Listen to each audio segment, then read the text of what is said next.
Hello, good evening. In this video, I'm going to be showing you how to put your store on maintenance mode. So when you open your store, you go to the top right corner that shows you your profile and every other thing there.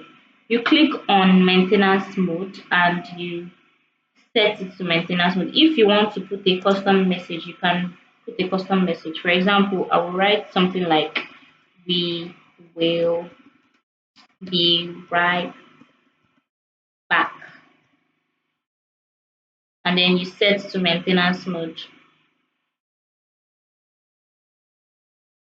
That's going to take a while to load. And then just like that, your store is on maintenance mode. So when you click on view store,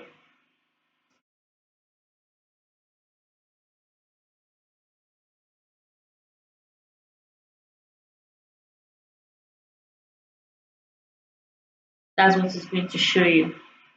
The message, the customized message, and then it's not going to show anything on your store. It's going to put everything on hold till you remove it from maintenance mode, which I'm going to be doing now. So you click on turn off maintenance mode, take a to load, and yeah, view store again. You see that your store is back open. So yeah, that's how to put your store on maintenance mode.